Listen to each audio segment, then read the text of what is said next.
surtout que des mesures d'accompagnement avec une volonté politique hardie affichée pour que les compagnies extractives ne dressent point de barrières à l'entrée et surtout faciliter l'accès des entreprises nationales, je veux dire les PME et PMI, locales, renforcer le secteur privé, notamment national, au marché et éviter surtout les conflits d'intérêts qui peuvent s'en suivre ou se manifester. Le rapport qui nous sera soumis, surtout dans ses résultats fondamentaux, pourra nous permettre de connaître davantage et de se l'approprier pour que nous, élus locaux, population, communauté de base, puissent en faire une utilisation appropriée pour que nos revendications allant dans le sens de renforcement des ressources financières, allant vers ces communautés, ces élus locaux, puissent davantage être quand même plus bénéfiques pour ces populations. Je terminerai simplement par dire que dans un rapport publié en octobre 2019, intitulé « Blanchiment de capitaux et financement du terrorisme liés au secteur de l'industrie extractive en Afrique de l'Ouest », le groupe intergouvernemental d'action contre le blanchiment d'argent en Afrique de l'Ouest, GIABA, soulignait que la corruption constitue une des infractions sous-jacentes les plus graves du secteur extractif. Je voudrais, par rapport à ce rapport et par rapport à l'esprit de corruption qui peut anéantir les efforts du sous-secteur extractif, en ce qui concerne ces retombées, aussi bien pour les populations que pour le gouvernement du Sénégal, que le comité national ITIE puisse prendre les devants, puisse anticiper pour que de telles dérives de corruption ne puissent entraver les bienfaits que sont en train d'animer en termes de retombées et de transparence pour la bonne gouvernance le comité national ITIE. Et simplement dire que l'ITIE Sénégal, le comité national ITIE Sénégal, fait beaucoup d'efforts, il faut le reconnaître, beaucoup d'ailleurs, il faut le reconnaître, pour pouvoir placer le Sénégal en première place en Afrique en ce qui concerne la transparence et la bonne gouvernance dans le secteur extractif. Et sur ce, je voudrais à l'entrée que tout le monde puisse apprécier par des acclamations les efforts significatifs que le Sénégal a fait dans cette bonne voie pour encourager davantage le comité national ITIE. Je vous remercie.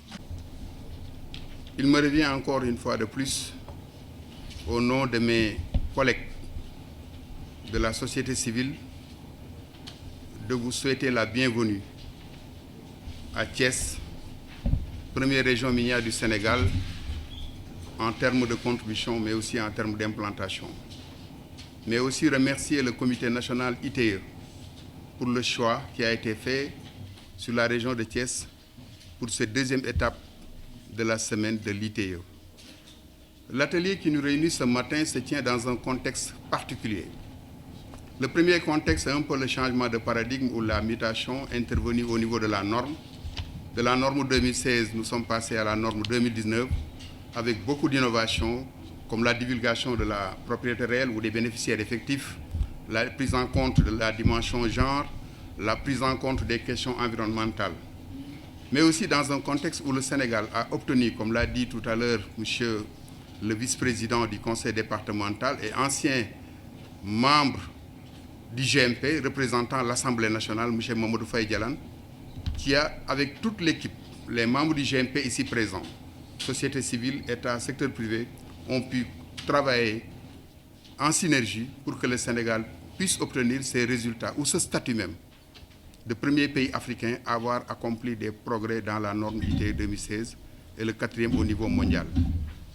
L'atelier qui nous réunit ce matin est un exercice habituel, mais je voudrais inciter les différents responsables ou les différentes parties prenantes ici présentes à mieux s'approprier du rapport.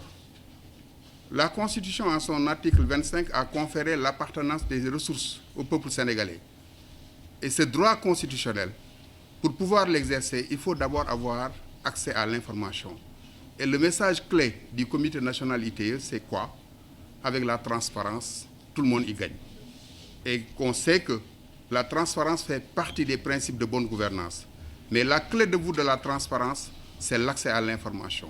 Et à travers les rapports ITIE, les citoyens sénégalais disposent aujourd'hui de rapports fiables et exhaustifs, des rapports certifiés par la Cour des comptes, certifiés par des auditeurs externes pour les entreprises. À quoi doit servir ce rapport? Ce rapport doit servir comme outil, un outil de plaidoyer documenté, mais outil aussi d'aide à la prise de décision pour nos gouvernants. Madame la Présidente, je voudrais prendre l'engagement ici, au-delà du partenariat qui nous lie. Je parle au nom du président de la coalition nationale publique européenne, M. Ibrahima Sory Diallo, au nom de ma collègue Aïni Aou, vice-présidente chargée des antennes. Nous prenons l'engagement solennel, au-delà de cet exercice, parce que dans cette semaine de l'ITIE, c'est votre vision, Madame la Présidente. Quand vous êtes venue, vous avez succédé à M. Mankeur Ndiaye, vous avez succédé à M. Ismaël Modiar Fall, qui ont fait un excellent travail avec Cheikh Tidiane Touré. Je ne peux pas oublier de les remercier. Avec Madame Thiaw, Mariam Diawara. Mais dès votre arrivée, votre première prise de contact, c'était quoi? D'aller vers les communautés. Et cette vision s'est traduite en réalité. C'est pourquoi, la semaine passée, tous les membres du GMP et le secrétariat étaient au niveau de Kédougou. Aujourd'hui démarre la semaine ITIE Thiès, avec plusieurs activités, dont celle qui nous réunit ce matin, le CRD qui regroupe toutes les parties prenantes. Demain, nous irons à l'université de Bambey avec les enseignants-chercheurs et les étudiants. Demain, il y aura un panel aussi de haut niveau sur le contenu local. Quelle opportunité pour la région de Thiès. Le jeudi, nous irons à Dangote, visite de site. Ensuite, nous irons à Kayar, un forum communautaire pour vulgariser les nouvelles lois. Et ensuite, nous allons boucler par un point de presse avec la presse locale pour mieux parler des enjeux de gouvernance. Et mieux, nous allons effectuer des visites de courtoisie aux cibles qui n'étaient pas habituelles. Les autorités religieuses, l'Église, les imams, les religieux.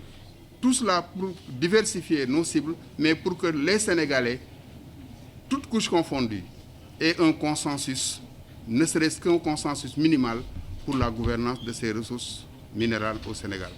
Monsieur le gouverneur, je ne pouvais pas être assez long, c'est un mot seulement de bienvenue, mais je voulais un peu marquer le contexte.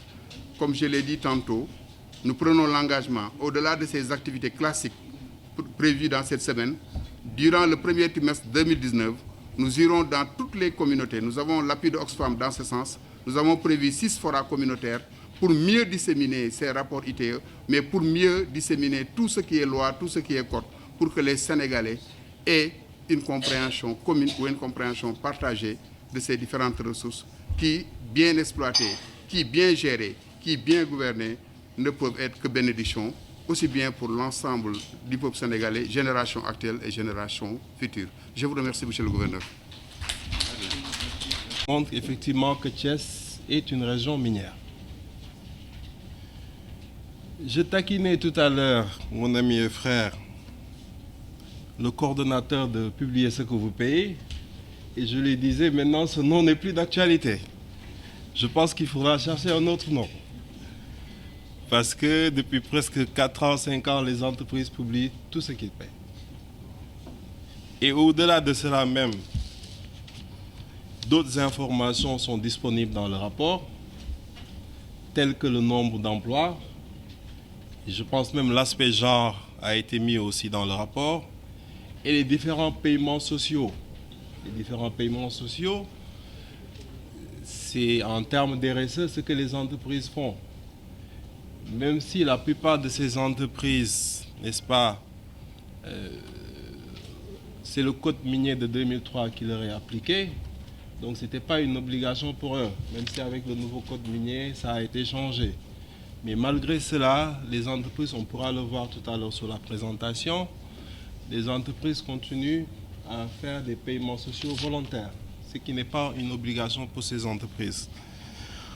En tout cas, les sociétés minières, n'est-ce pas, si on regarde juste les chiffres, une contribution, pas pour les sociétés minières, mais dans le rapport, une contribution de 122 milliards au budget de l'État en 2018. Si on prend les paiements sociaux, 2 milliards 023. Et uniquement pour la région de Thiès, c'est 503 millions. Les recettes fiscales de 91 milliards. Impôts sur les sociétés, impôts sur le revenu compris. Recettes non fiscales, 29 milliards. Emploi, 7636 Sénégalais. 7636 Sénégalais. Je pense que ce chiffre veut tout dire. 25 entreprises aussi sont dans le périmètre de réconciliation du rapport. Tout ça, on pourra le voir quand la dissémination va se faire. Donc ceci était juste un mot de bienvenue. Donc je pense que tout à l'heure, on pourra entrer dans les échanges et discussions. Je vous remercie, Monsieur le Gouverneur. Mesdames, Messieurs les honorables députés, Monsieur le Président du Conseil départemental de Thiès, Mesdames, Messieurs les maires, Monsieur le représentant de Publier ce que vous payez, je m'arrête là juste pour dire que je considère que c'est un mot qui, s'il n'est pas d'actualité dans nos pays qui sont membres déjà de l'ITIE, c'est Publier ce que vous payez qui a été à l'origine justement pratiquement de l'ITIE, mais également de la réaction des différents pays pour que la publication puisse se faire. Et on sait qu'on peut encore mieux faire. Donc, continuez à pousser pour publier ce que vous payez. Et je crois que cela nous permettra d'aller de l'avant. Mais je comprends ce que vous dites, c'est un grand pas qui a déjà été fait. Mesdames, Messieurs les représentants des organisations de la société civile, Mesdames, Messieurs les représentants des sociétés minières, pétrolières et gazières, Mesdames, Messieurs les membres du comité national ITIE Sénégal, Madame la secrétaire permanente et coordonnatrice de l'ITIE Sénégal, Mesdames, Messieurs, chers participants en vos rangs, titres et qualités. C'est avec un grand plaisir que je m'adresse à vous ce matin pour le lancement de l'atelier régional de dissémination du rapport ITIE 2018. Après Kédougou, nous sommes à Thiès, première région minière du Sénégal. Mais avec ce qu'il va arriver, c'est-à-dire la production du pétrole et du gaz, vous aurez également un rôle à jouer. Je voudrais tout d'abord adresser mes vives félicitations à toutes les parties prenantes de la région de Thiès pour les efforts constants accomplis dans l'accompagnement de la mise en œuvre de l'ITIE au Sénégal.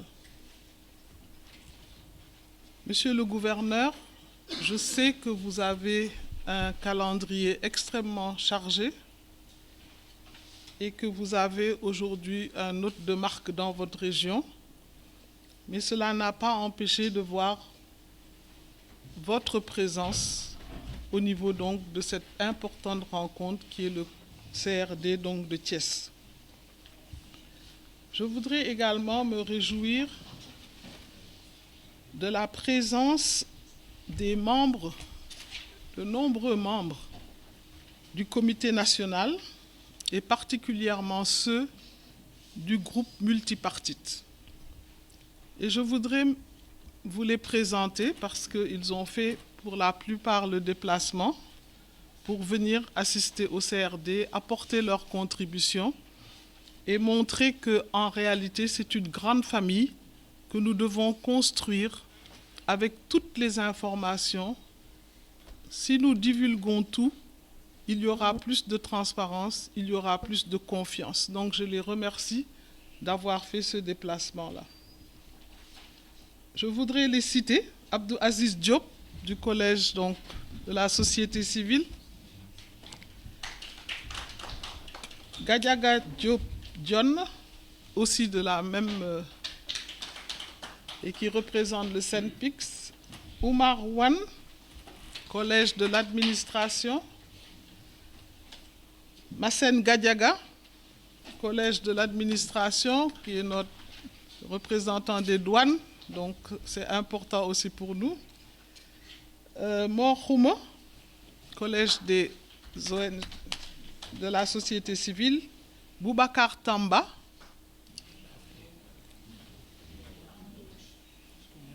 Daodo Tigampo de Petrosen.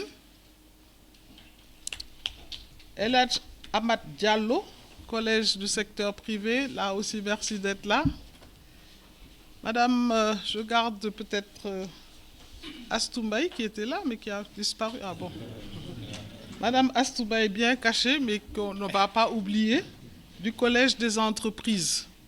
Toutes ces personnes font partie de cette délégation qui est venue vous rencontrer et vous apporter peut-être certaines informations que vous connaissez déjà, d'autres que vous ne connaissez pas, mais vous demandez vraiment de contribuer à ce que nous voulons aujourd'hui pour le Sénégal, c'est-à-dire voir un Sénégal émergent, mais cela ne se fera que s'il y a une transparence dans le secteur extractif et peut-être dans d'autres secteurs, mais c'est celui qui nous intéresse aujourd'hui.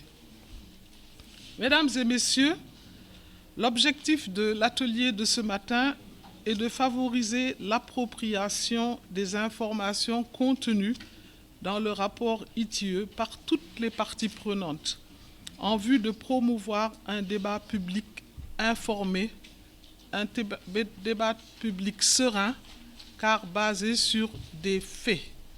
Et cela, nous devons le faire pour le Sénégal, pour notre pays.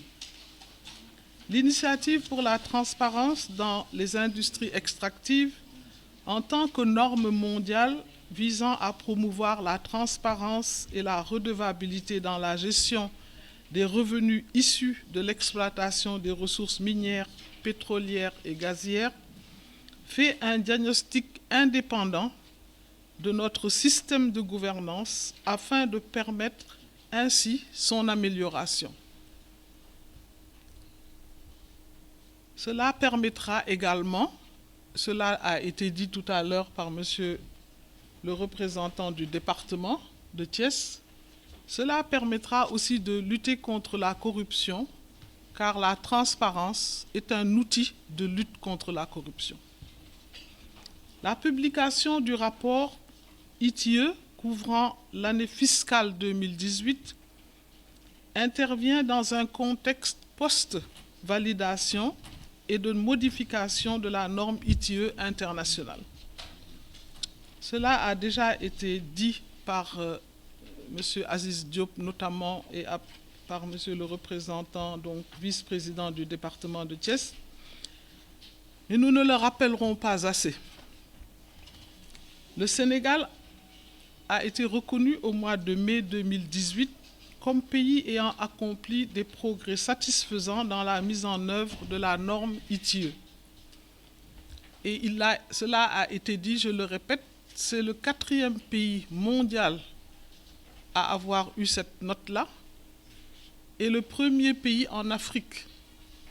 C'est dire que nous devons maintenir notre cap et nous devons considérer que notre pays a une réputation qu'il faut préserver. Et cela ne se fera pas avec un seul groupe, cela se fera avec tout le monde. Et c'est pour cela que nous rappelons que nous avons ce défi à relever. En plus, le conseil d'administration de l'ITIE International a adopté en juin dernier à Paris la norme 2019 qui met l'accent sur les nouvelles thématiques telles que la propriété effective pour savoir qui est qui, mais également la divulgation systématique des données. Nous avons fait beaucoup d'avancées dans ce domaine et déjà nous pensons que l'année prochaine, nous pourrons, ou cette année, puisque nous sommes en janvier, nous pourrons vraiment avoir la divulgation régulière, peut-être pas complètement enlever le rapport, mais savoir que ce sera possible, pratiquement au jour le jour, à la semaine ou au mois, d'avoir des informations de qualité.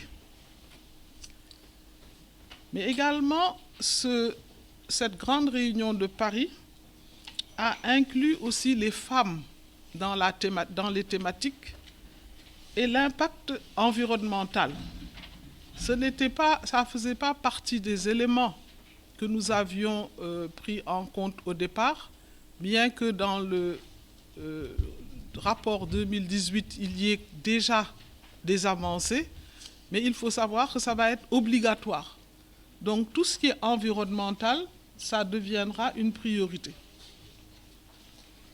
Comme on l'a déjà dit, le rapport présent fait état d'une contribution globale de 122,2 milliards de francs CFA pour 2018. Le secteur minier a contribué à 113 milliards et les 8,7 milliards proviennent du secteur des hydrocarbures. Dans les années qui vont venir, il y aura sans doute des changements aussi dans les chiffres et cela veut dire que le rapport va être encore plus complexe, va être encore plus exhaustif. Mais aujourd'hui, le secteur extractif contribue au budget de l'État du Sénégal à la hauteur de 4,6%. Si on veut devenir le pays dont nous rêvons tous, il faudra aussi que ce secteur apporte plus au budget de l'État. Mais il faut dire que la région de Thiès a pratiquement 60 milliards de revenus perçus. C'est dire que quand on parle de la première région, ce n'est pas pour rien. C'est effectivement la première région, avec ces ressources qui existent aujourd'hui. Dès lors, nous devons mettre en œuvre toutes les dispositions du Code minier 2016 relatives à un partage équitable des revenus au respect de l'environnement afin d'impulser un développement inclusif et durable dans le secteur minier et plus tard aussi dans le secteur de l'hydrocarbure, puisque le Code également des hydrocarbures, le Code du pétrole et du gaz, prend en compte certaines de ces choses-là. Pour cela, le Comité national ITIE s'est employé à sensibiliser les autorités compétentes pour qu'elles prennent toutes les mesures idoines en vue de rendre opérationnel le fonds de péréquation, le fonds de réhabilitation et le fonds d'appui au développement local.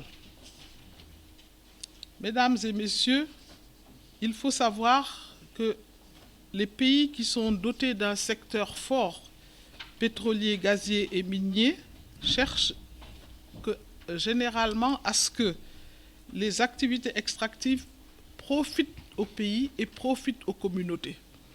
Donc nous pensons que le débat que nous allons avoir va nous permettre de mettre le doigt sur les avancées, mais également sur les opportunités que nous avons ratées et sur les opportunités que nous allons rattraper.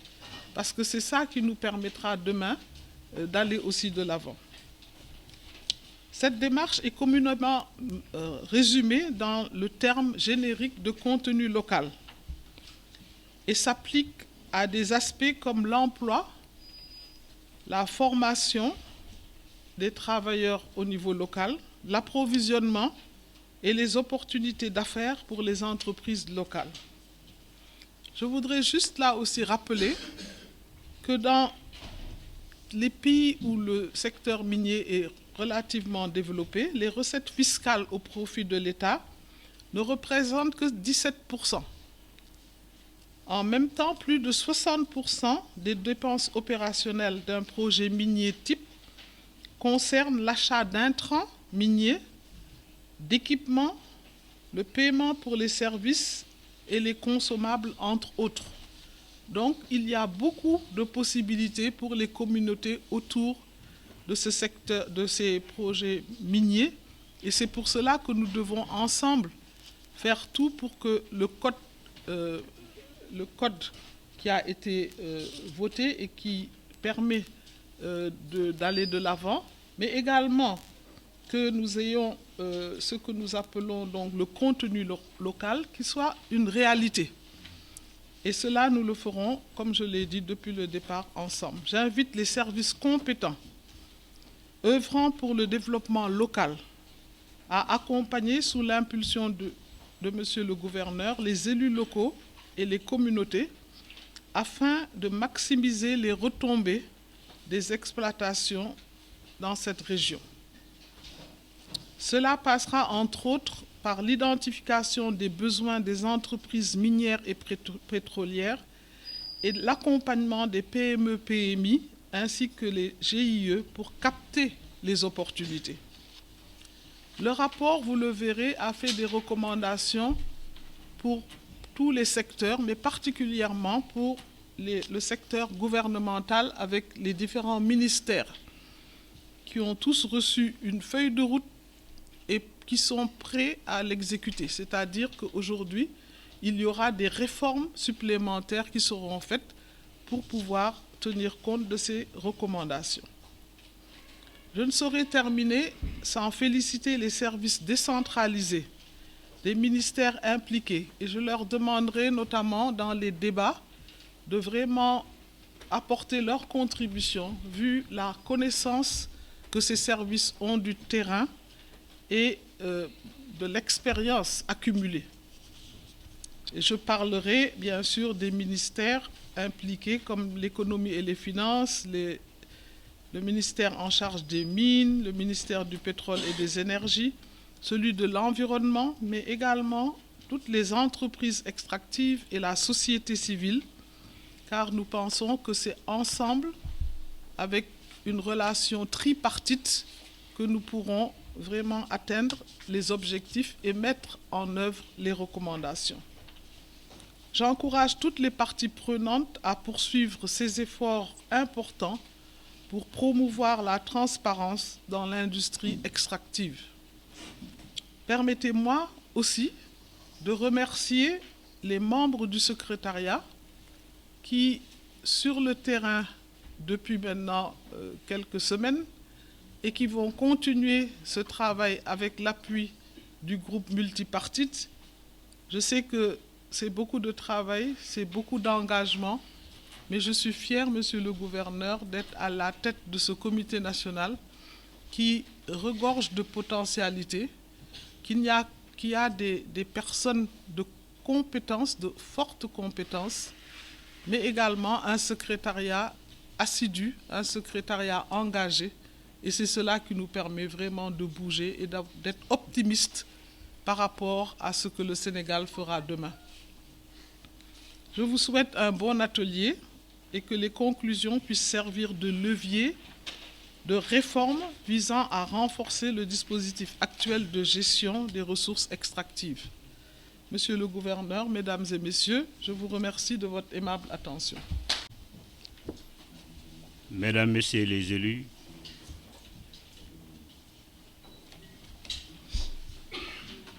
Monsieur le Président de Chambre consulaire, Mesdames, Messieurs les chefs de services régionaux, Monsieur le commandant dans la Légion de la gendarmerie, Monsieur l'inspecteur régional des eaux et forêts, Monsieur le commandant de la subdivision des douanes, Monsieur le directeur de l'ARD, Mesdames, Messieurs, chers participants, Madame la ministre d'État, la région de Thiès, première région minière, se réjouit aujourd'hui de vous accueillir ici à Thiès. Nous vous exprimons tous nos remerciements, vous et l'ensemble de votre délégation. L'exercice qui nous réunit aujourd'hui traduit encore une fois la vision et la volonté du chef de l'État